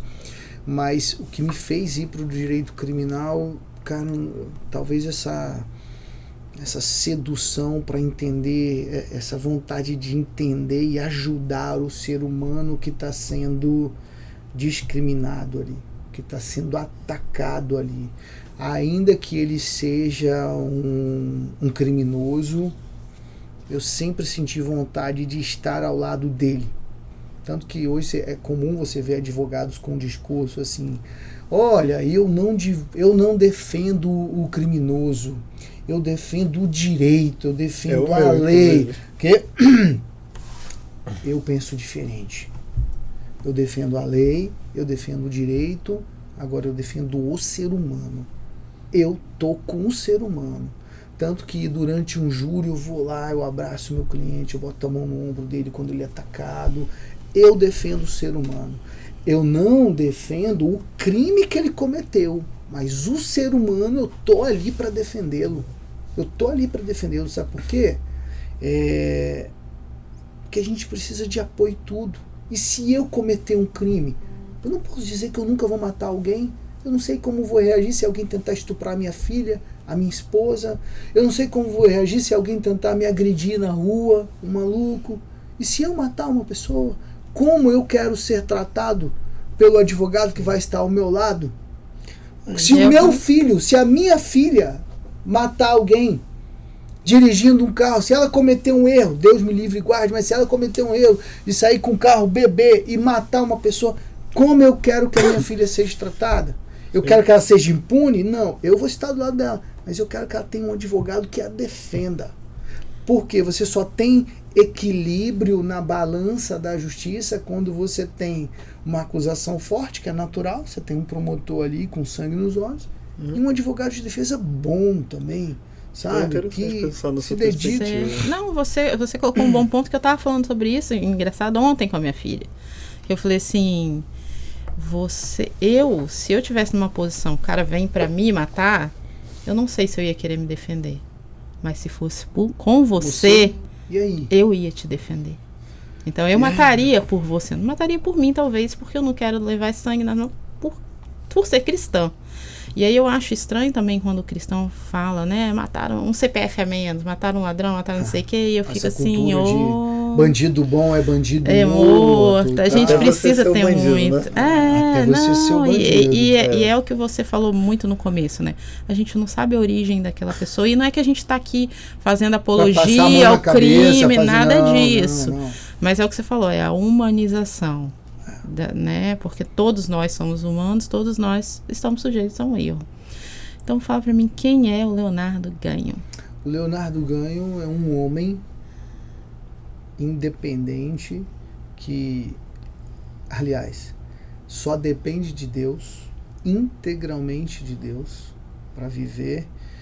É pai, é marido, é chefe de família, e depois de tudo isso, ele é advogado e professor. A principal missão é essa, ser conduzido por Deus, cuidar do meu casamento, cuidar da minha família e depois advogar e ensinar os outros. Pouco disso. É um cara que cresceu num meio ambiente saudável, próspero, estudei em boas escolas, tive acesso a uma boa educação. Meu pai e minha mãe proporcionaram isso e se sente extravagantemente abençoado por Deus. Eu não mereço nada do que Deus fez por mim. Tudo que eu conquistei em termos de reputação, sucesso financeiro, patrimônio, não sou merecedor. Deus fez isso porque Ele é um Deus de improváveis mesmo. Ele pegou, vem cá rapaz, eu vou mostrar para os outros o que eu faço com pessoas iguais a você. E tal. Para os outros verem a glória dele por meio da minha vida só. E é por isso que eu não posso deixar de ser amoroso, misericordioso, sério, honesto, sabe? Eu tenho defeitos, eu tenho pecados, cometo pecados todos os dias, todo problema. Se Jesus resolver abrir o céu e descer agora, eu quero ser arrebatado, não sei se eu vou. Entrevista de emprego, surpresa aqui agora. Defeito de Leonardo Ganho. Um defeito de Leonardo Ganho. Procrastinação. Eu sou um procrastinador terrível. A minha natureza humana é aquela assim, nunca deixe para fazer amanhã o que você pode fazer depois de amanhã. Não, Esses dias eu vi uma camisa, peraí. Esses dias eu vi uma camisa maravilhosa. Nunca deixe pra amanhã o que você pode deixar pra lá. É mais longe ainda. Excelente. Eu sou um procrastinador terrível. Fala do curso, né? Que é importante. Ah, pô, legal. Eu quero, assim, agradecer, cara. Acabei que eu nem agradeci vocês, né? Agradecer o Rafael que me convidou. Agradecer a Deus, primeiro, que proporcionou a gente esse momento tá aqui. Mas, assim, essa oportunidade de estar com vocês foi muito legal, bater esse papo. Acabou a gente nem falando muito de gestão mesmo, de escritório, mas falando de Deus, que isso é sensacional. Convidar também vocês para seguir a gente nas redes sociais, no Instagram. Estou começando a profissionalizar meu Instagram. E o meu canal. O Fábio tá mostrando, Isso. Leonardo. Gente, é Leonardo Gagno, tá? A gente Escreve fala ganho, Gagno, mas se escreve Gagno. Estou começando a entender que eu preciso fazer isso com mais profissionalismo, voltar para o canal no YouTube. O canal do YouTube tem um conteúdo legal lá para quem já quiser estudar. Eu recebo muito feedback positivo. Nossa. E também para acompanhar o lançamento dos nossos cursos, dos treinamentos. Rafael esteve lá, gostou, Rafael, daquele que você participou? De oratória. Foi de oratória, né? Foi de revisão, foi de oratória. A oratória é uma coisa que, assim, pelo menos ao meu ver, tá? Não sei, posso estar errado. A oratória, para mim, é indispensável para qualquer área da sua vida. Perfeito. Então, quando você... Isso aí, Fábio, legal, cara. Quando você traz, assim, essa questão de querer aprender a oratória e de querer ensinar a oratória, você está ensinando algo que é fundamental para a tua vida. Fundamental para a sua existência enquanto ser humano na sociedade. Exato. Então, assim, o oratório não é apenas para o advogado, criminalista. Não é um curso que eu acredito que ele está aberto. Inclusive na gestão é muito importante, na liderança muito importante a oratória. A habilidade de falar em público é a habilidade, hoje o pessoal usa muito soft skill, né? É a soft skill mais importante para você dar certo na vida.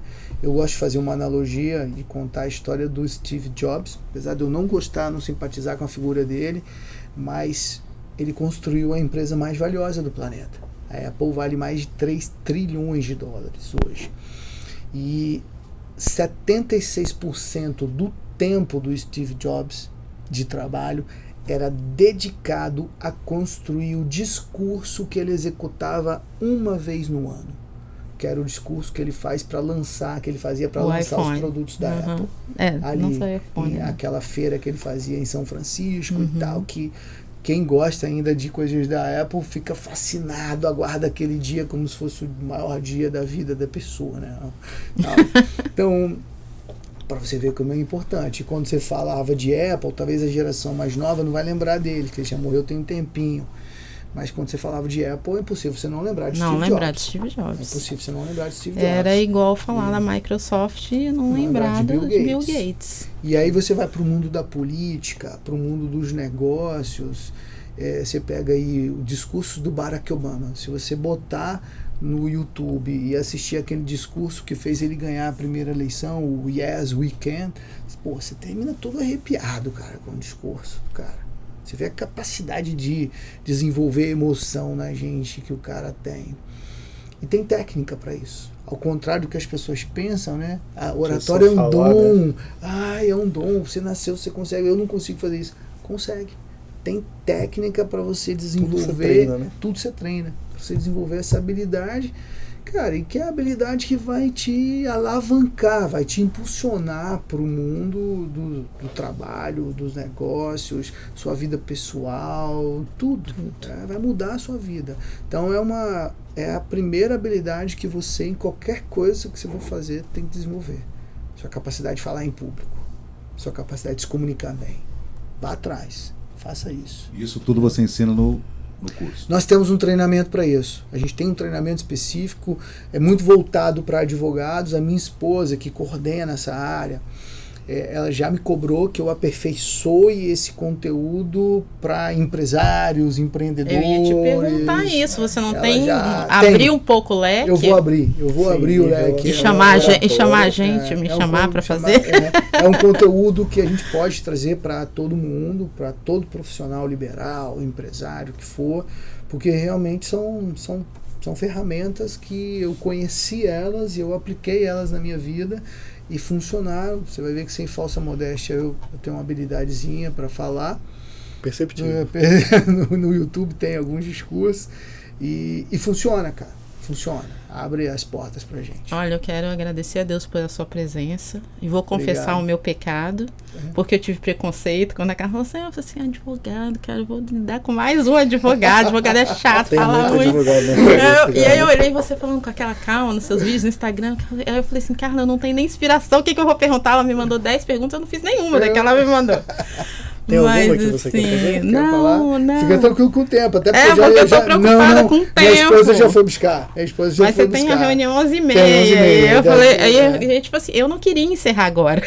A Se quiser verdade é que fazer eu mais não umas queria. perguntas aí, fica à vontade. Mas, então, assim, é muito legal ver você falando da oratória, e por isso que eu te perguntei, porque eu acho que falta muito isso. Na verdade, eu acho que na sociedade hoje falta referência para tudo, né? Eu vejo as pessoas procurando referência de até como educar o filho, aí vai seguir uma influenciadora que acabou de ter o primeiro filho, tem 10 babá, uma babá para cada hora do dia, e a realidade dela é muito diferente. Mas ela quer copiar aquela receita de bolo pronta ali que não é para ela.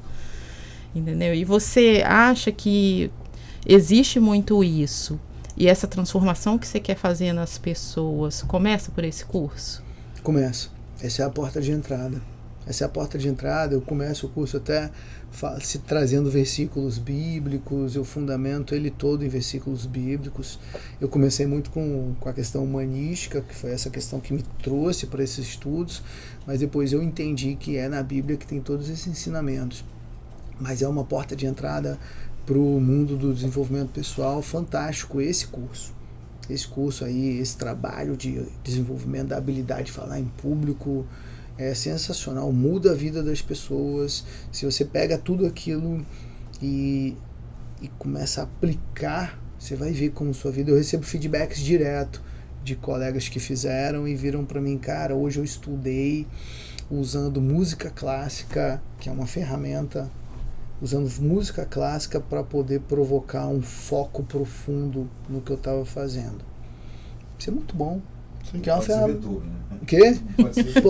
Pode ser Beethoven. Você pode usar até a 9ª sinfonia, a 5ª, que tem depende aquelas chamadas. Depende do que você vai falar, né? Não, a forma de você usar é só o seguinte: você tem que trazer o volume, você tem que trazer um volume bem baixinho para um volume assim na média de 20% do som ambiente, com fone de ouvido baixinho. Eu falei Beethoven, mas eu amo Beethoven. Pra mim, Claro. Não, eu sei porque você falou, porque ele tem momentos que ele é bem agitado, né? Agressivo, exato. Eu entendi. Você traz para um volume baixinho, por quê? Tem vários estudos, mas eu me baseei em um da Unicamp, feito na década de 2000, onde a Unicamp detectou que a música clássica, ela ajuda você, ela baixinha como o seu ambiente, ajuda você a organizar o fluxo de pensamentos. Tem um estudo desse para vacas que dão mais leite ouvindo música clássica. Tem. Minha mãe fez isso, cara. Você acredita? Na fazenda que a gente tinha... Não, a gente tinha uma propriedade rural por anos e ela produziu leite por anos e aí as vaquinhas ouviam música clássica para tirar leite. Elas produzem muito mais leite, sem dúvida, produzem muito mais leite. E a gente, como ser humano, a música clássica, ela organiza as ondas cerebrais. Hoje tem algo mais moderno, que eu também uso no dia a dia, que são os beats neurais. Depois você coloca no YouTube. Eu usei frequências que levam tem aplicativos, tem canais no YouTube. Aí você bota o fone de ouvido, desliga, pelo amor de Deus, as mensagens do seu celular, as notificações do WhatsApp, desliga até o celular e põe ele em outro cômodo. E se você faz um mergulho de estudo desse, de 25 minutos, com os beats neurais ou com a música clássica baixinha, em um ultrafoco, é melhor do que você estudar 2 horas direto respondendo WhatsApp e tal. Você vai aprender o conteúdo de forma mais profunda. Você vê, é uma ferramenta, uma coisa simples, só que as pessoas não conhecem, não sabem, não usam. E quando começam a usar no dia a dia, vão ver a mudança de produtividade. O resultado aparece. Estudar pouco, mas estudar sempre. Sempre. Dia a dia, todo dia. Que foi o que eu iniciei falando. Antigamente, A alta performance significava você estudar 18, 8 20 horas por horas dia e trabalhar ali, muito. Aqueles trabalhar caras que muito, falam, eu durmo 4 horas por dia só. Gente, O cara parece um Isso era super sinônimo de alta Essa performance. conversa aqui, eu cheguei à seguinte conclusão pessoal. Eu tô fazendo muita coisa muito Ah, errada. a gente vê pelo bracinho, né? Conta pra gente a história do bracinho, resumidamente. Quebrei fazendo barra fixa na academia. E qual foi a posição que você aquele colocou momento pra de você puxar, conseguir né? quebrar? Ah, você foi fazer assim. Aí eu tive uma cãibra na mão direita. Ela foi abrindo, na mão direita, obviamente. Ela foi abrindo devagar. Aí o peso do meu corpo ficou em um dedo só. Aí ele quebrou. Quebrou o dedo. Feio. Au. Só que o gesso ele tem que pegar até na metade do braço, porque não sei, não sou médico, não quero ser. É pra imobilizar tudo, né? As crianças brincando. Fala das redes sociais. Vamos lá, quero convidar vocês para acompanhar a gente no Instagram, no nosso canal do YouTube também, para ver todo o nosso conteúdo. A gente está começando a deixar ele mais agitado. O Instagram, essa semana eu comecei a tentar fazer ele de forma mais profissional, está aberto a perguntas. O canal do YouTube eu quero também movimentá-lo, trazer lives. Estou nesse momento de migração, de advogar menos e treinar mais as pessoas. Trazer tudo que eu aprendi no correr desses anos para entregar para as pessoas que querem se desenvolver, sabe? Não só quem quer ser advogado, né? Como a gente E o falou. senhor já Sim. tem um pupilo do para levar para o tribunal de júri? Pode ser Não, que você venha e- aí, se quiser, vai ter oportunidade de chegar perto. Mas que bom Até- que a gente vê que você é uma pessoa que realmente, tipo assim, vai ensinar o que você aprendeu. Porque a gente também vê isso, essa falta de referência dos influenciadores. A gente vê a pessoa que nunca fez nada e tá lá pregando que fez. Eu tava vendo isso ontem na história de uma mulher eu falando. vou ensinar como ter sucesso e o cara não tem sucesso nenhum. Exato. Difícil, né? Ou Coach, o sucesso é derivado dos ensinamentos de como ter sucesso. sucesso. Que é genial. Mas Isso aí eu tenho que bater Eu vejo palma, que a eu maior acho genial. dificuldade hoje do advogado que quer começar a carreira, qual é? É saber fazer as coisas. Saber como é que eu vou gerir o meu tempo, a minha vida, como eu vou construir a minha imagem profissional. Como é que você vai construir? Até isso eu ensino. Porque eu é vivo- necessário, inclusive, na Claro, gestão, gente. Você você tem que tem- ter uma imagem, você tem que comunicar quem é você Exato. de Como forma é que você correta. vai fazer isso, sabe? A faculdade não te ensina. Até roupa. Eu falo muito Você de usa como. suspensório. Eu uso suspensório. Não que eu seja um cara magro, então lá que as roupas Não, caem, suspensório, mas eu acho eu acho massa, eu adoro. Eu tenho uma história com a moda muito profunda, tá? Muito profunda. Começou com meu pai. Como eu falei que eu gostava de meu pai se arrumando, meu pai fazia ternos sob medida. Com um alfaiate aqui, que era o maior alfaiate da cidade, do estado, que era o seu Juarez de Martins, que foi o alfaiate até do governador Paulo Artung, senador Elcio Álvares, esse cara era uma fera. E aí eu passei a gostar disso. E a minha mãe tinha uma loja de tecidos na cidade. Minha mãe vendia tecidos. Então a gente, quando eu comecei a virar advogado, né, estagiário e tal, eu comecei a fazer minhas economias para fazer um terno com ele ali. E fiquei viciado nisso. Uma roupa sob medida é uma roupa muito gostosa de usar e tal. É outra história. E eu sempre me preocupei com essa questão da imagem, eu sempre gostei mesmo. Então até hoje eu estudo moda masculina, eu tenho referências fora do país, na Itália, na França, nos Estados Unidos, eu observo, hoje o Instagram facilita muito a vida da gente, e aí eu tenho essa influência. Acaba às vezes chamando um pouco a atenção, né? Quando alguém vê como eu estou vestido, eu uso cores, quase não vê um advogado usar um terno dessa cor, né? Um caque. Assim, a galera usa muito cinza, preto, azul marinho, e eu recomendo também. Tem hora que o tradicional é o normal. Por exemplo, você vai para o tribunal do júri, você vai fazer uma defesa no tribunal do júri, você nunca vai com um terno dessa cor. No tribunal do júri você vai com um terno azul marinho ou um terno cinza chumbo. Camisa branca, gravata também. Você vai no máximo com uma camisa azul clara. Mas por que a teoria das cores? Não é teoria das cores, não. Tem estudos feitos nos Estados Unidos. O mundo do tribunal do júri nos Estados Unidos ele é um mundo milionário.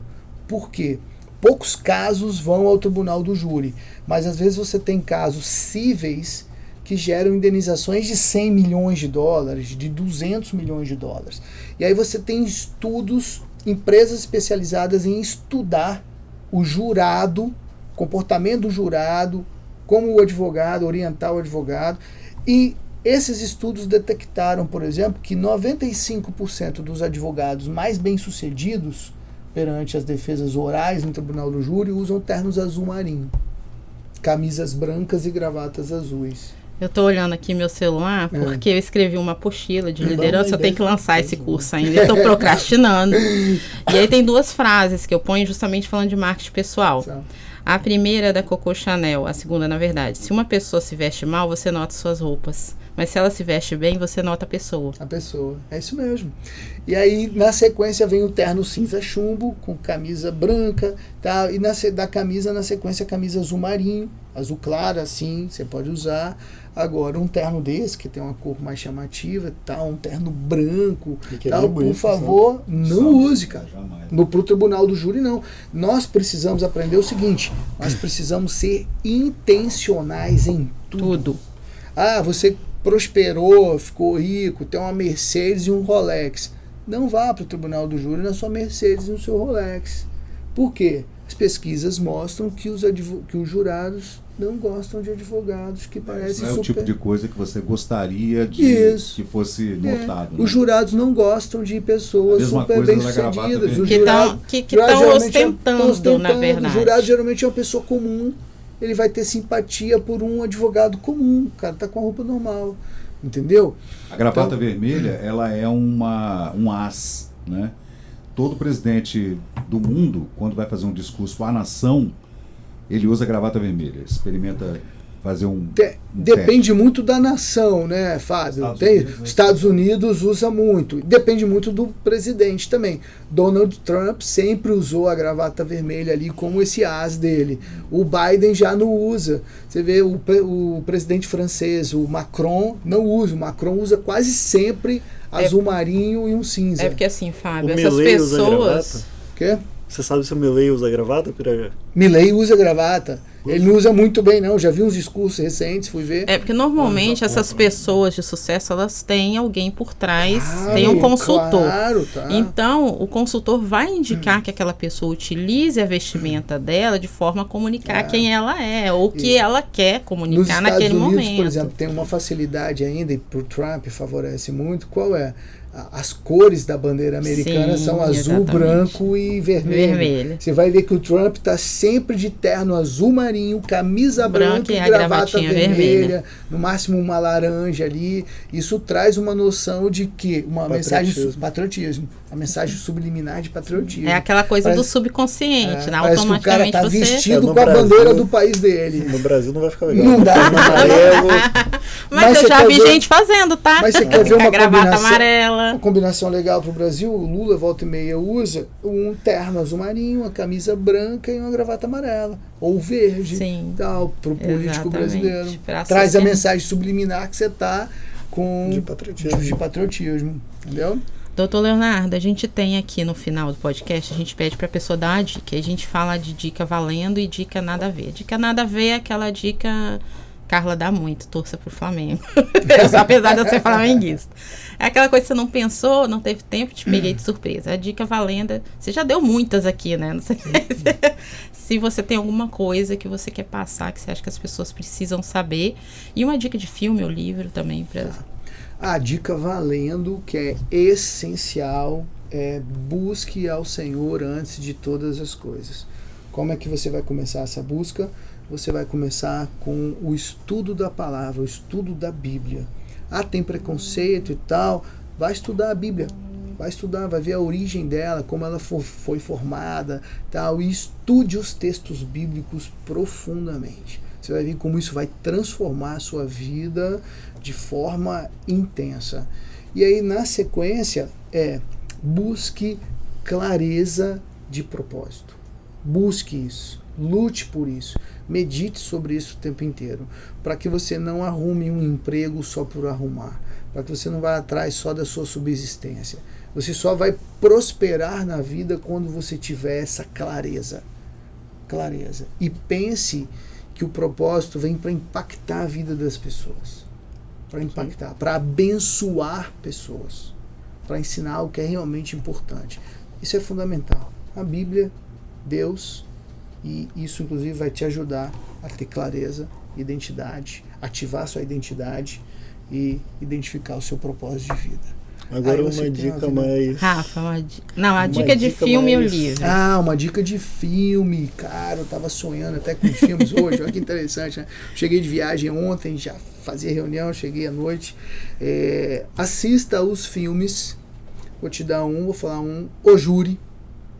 Ele é um filme, mas antes do Júri eu pensei em outro, foi outro até, Tempo de Matar. Esse filme Tempo é de Matar. fantástico. Os dois, eu falei, O Júri e Tempo de Matar, Conheço nenhum são dos dois. filmes baseados em Fantástico, livros parece muito escritos bom. pelo John Crisman. E o Tempo de Matar marca muito, cara. A filme é sensacional, né? Uma aventura com Tom Cruise ali e tal.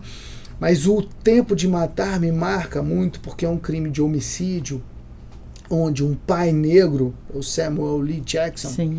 ele mata 2 homens brancos com aquele estereótipo racista no estado do Alabama. 2 homens brancos, racistas, alcoólatras, que pegam a filhinha dele negra, estupram e matam ela. Não, ela E não esses chega a morrer, homens- não. Ela não morre? Não, lembro mas quase. mais, Ficou à beira da morte. E aí eles vão para o tribunal do júri e são absolvidos do crime que eles cometeram. E o Samuel L. Jackson mata eles dentro do tribunal. Isso é um livro. Fantástico. É um livro. Assista, E aí ele vai ser defendido por um advogado, um branquelo, que é o personagem, é o Matthew McConaughey, McConaughey. que faz. E, cara, sensacional. E aí você vai ver a vida do advogado como é, ele tá enfrentando dificuldade financeira, tá quebrado, tal, e pá, é muito legal. Um outro filme, Pirajá, que fala sobre Tribunal do Júri, é aquele que a gente assistiu, lembra? Que... vou dar spoiler, aquele filme que é pro Pirajá lembrar, senão a gente não lembra o nome. Cara, eu já vi tanto filme de advogado que eu amo esses filmes de seriados também, né? É, né? Você ama advogado, né? Eu amo. Eu sei. De investigação criminal. Investigação criminal, né? e Muito de, legal. de direito também. Esse filme que eu tô citando aqui é aquele que no final... No final, não. Fala do meio, né? Porra, já vai Você vai dar- contar logo o final? É porque o que ele vai fazer... ele Fala um lembrar o final. ator. Eu Não não lembro. lembro o nome do ator. Mas é que... O enredo. Aquele filme que tem um advogado que ele tá defendendo uma causa, ele acredita veementemente no cliente dele. Você, só por essa descrição você não lembra, né? Não. Que é relacionado a um homicídio, tem a questão de sei personalidade. Eu sei acho qual que é. eu sei qual é. As duas faces de um crime. Isso. É com Richard Gere e Edward isso, Norton. isso. Aham, Esse filme tô muito Ele mata Isso, um bispo sim. da igreja Isso, católica lembrei. e tal. Legal. Que Filmaço. é um filmaço. Filmaço. Um E aí tem mais um filme que eu não posso deixar de falar, que é muito marcante na minha Mas a vida, memória de vocês que é é muito boa. O Juiz. O Juiz com Esse eu não Robert vi. Downey Jr. Ah. Ele é um grande advogado. Na cidade de Chicago. A mãe dele morre. Ele volta para a cidade natal, que é uma cidade interior dos Estados Unidos. E o pai dele é juiz. E o pai tá velhão Já vi. tal. E aí tem um episódio onde o pai é acusado de matar um cara mau caráter. E eles não têm uma relação muito boa. E eles não têm, eles têm uma relação horrível, ele e o pai. Sensacional, tá? Vai Então, trabalhar a questão de o júri juiz. e tempo de Já fiquei matar. até emocionado, porque vai trabalhar essa questão de De identidade paternidade. paterna. Mas um Vai trabalhar. filme, só pra gente encerrar então, um filme que não tenha nada a ver com direito. Não tenha nada a ver com direito, cara. Tudo tem a ver com direito, né? Mas assim, Não, pode botar aí, cara. Um filme legal. Pô, um filme que eu fiz questão de assistir com com as minhas filhas ali. Rock, o Lutador. Rock, o Lutador. Todos, assistiu todos? Assisti todos com elas. Todos, para elas Também já vi conheceram. todos. Sem dúvida, o São melhor. 5 ou 6, né? São 6 filmes. E agora tem os filmes do E Creed tem os também. Creed, né? Elas tiveram até curiosidade de assistir por causa Massa. do Creed, que elas viram comigo. Mas Rock, o Lutador e Rock 4. Rock 4 é o melhor de Filmaço. todos ali, Com que certeza. passa na Rússia e tal. Você tá falando desse filme, eu tô lembrando sim, que a minha filha fica comigo também e ontem a gente tá assistindo a Lagoa Azul. Ela quis legal, assistir. né? Legal. Então, Top. Rafa, sua dica de filme então é esse aí que você falou? Eu falei Splish Splash no meio da Conversa. da conversa, que é um filmaço. Mas uma dica de filme, cara. Eu vou aqui no... É porque ele já falou Rock. Rock é muito bom. Então Rock é muito bom. dá Rock é uma muito dica bom, né? pra Tô tentando pensar alguma coisa não, melhor dá que rock. uma dica, ou valendo ou A nada gente a ver, falou- a pra gente gente falou- da sua geração que quer, né? Não peçam pizza de mussarela. Não faz sentido. Não, pronto. Fábio, sua dica de hoje. Ô, eu tô sempre. Sempre de surpresa, mas não é surpresa, Fábio. Não, mas um filme que tem a ver com direito, que é um clássico de 1957 do diretor Billy Wilder, é Testemunha de Acusação. Testemunha de acusação. Com Marlene Dietrich, Tyrone Power, Charles Laughton. É um dos melhores filmes de direito que eu já vi na vida. E como uma pessoa consegue enganar um advogado. E como esse advogado consegue depois dar a volta por cima, que é um advogado inglês ali, maravilhoso, né? Interpretado pelo Charles Laughton. E, bicho, o filme ele te surpreende, porque é um filme surpreendente, Testemunho de Acusação. E o Amistade, quem já viu Amistade? Ah, filmaço. Amistade é uma coisa que Filmaço. a gente acha que as coisas do direito são novas, né? Mas o direito ele é grego, ele é romano, ele é da antiguidade. O direito é muito antigo. Muito antigo. E você vai ver, por exemplo, é um navio chamado Amistade, que vem fazendo tráfico negreiro no Isso. século XIX, já no final do século XIX. E um advogado negro norte-americano defende uma carga de escravos negros vindos da África para a América. Isso. E ele consegue a vitória e os escravos voltam para a África. Pra África. Acontece história verídica. Verídica. De 1889, eles vão para o Tribunal do Filmaço. Júri. É o filme do Steven Spielberg. É um filme assim meio obscuro. É pra assistir meio seriado, Nossa. assim, porque ele é meio longo, né? Ele é um pouquinho longo, mas é um... Ó, Aquele você domingo gosta à de tarde, direito, depois que você Não, você descansou. começa, assiste uma parte, depois você vai lá, Um aí assiste. você filme vai que tem a ver entender com o direito. que é o direito americano, o que está na primeira emenda, liberdade de expressão. Veja o filme, Amistade. Amistade. Um filme que filmaço. tem a ver com direito, mas que não tem a ver com direito tribunal, e sim direito que você pondera, né? Você pensa na questão moral, é Sociedade da Neve. Ah, Sociedade sim, da Não Neve. assisti, não. Eu vi a assisti o propaganda, Que mas tem não assisti, não. tem a refilmagem agora, É. porque já é um filme antigo. É porque né? eu já tinha Sociedade assistido, da eu Neve. chamava Vivos, assisti ele, comecei a assistir a Sociedade da Neve agora, mas tô, né, Que é comecei, um mas não filmaço, terminei, que é porque... um filmaço. Bom, minha dica é, gente, assim que o Dr. Leonardo criar um curso de oratória não só voltado para advogados, advogado. por favor, vamos lá fazer, porque Vai ser um eu prazer. acho que vai Vai ser ser um prazer. muito, muito bom. E minha dica de filme é um que eu assisti recentemente, sem nenhuma pretensão de nada, mas se chama Em Defesa de Cristo. É a história Já de um assisti. ateu, Um jornalista. que acabou até... Ele queria provar que Cristo não existia, existia. que não tinha ressuscitado, e acabou virando pastor. Se converteu e no final virou um grande Virou pastor um grande americano. pastor Isso americano. mesmo. Então é muito interessante para você que não acredita ou tem lá seu pragmatismo. Tá? Ele vai mostrar ali por que é verdade, por que o tempo é dividido. E para mim eu já acho fundamental, assim, né? Dividido em antes e depois de Cristo. Se A ele não última tivesse pessoa que eu existido. fiz um desafio parecido com esse dele foi o meu irmão caçula. Meu irmão se dizia católico e tal. E meu irmão é muito estudioso. Meu irmão fez mestrado e doutorado em direito. E ele batia muito na Bíblia. Falava que a Bíblia é um livro escrito por homens e tal. Eu falei, cara, olha, você é um investigador profundo. Você fez mestrado, você fez doutorado. Vai investigar a Bíblia. Vai estudar a Bíblia, vai ler a Bíblia. E ele foi. Ele foi, falava umas coisas, eu mostrava que ele estava errado e tal, ele foi. E aí, no meio desse caminho, ele se converteu. Ele aceitou a Bíblia, aceitou Jesus e tal. Eu costumo dizer que se você for investigar, vai investigar Jesus. Vai investigar a Bíblia. A chance da sua conversão não é 100% não, é 110. Fábio, aquele curta-metragem também que a gente assistiu semana passada, Dois Estranhos, lembra que conta a história de um policial? Não tô lembrando. Excelente, então encerramos aqui. Um abraço. Gente, um abraço. obrigada, Obrigado. doutor Leonardo, obrigada, doutor Rafael, obrigada, Fábio, obrigada a você que está conectado com a gente. eu vou pedir, eu acho super chato, gente, mas eu tenho que pedir, se inscreve no canal, porque quando você se inscreve, quando curte aí, toca o sininho, porque quando você faz isso, quando a gente tiver um episódio novo, você vai saber e já vai estar conectado com a gente, vai ver que o bate-papo que é muito bom, comenta aí, até pra gente, coloca um assunto que você quer ouvir a gente falando aqui, perguntando pros nossos entrevistados, de repente vai ajudar você também. Obrigada pela audiência e a gente se vê na próxima.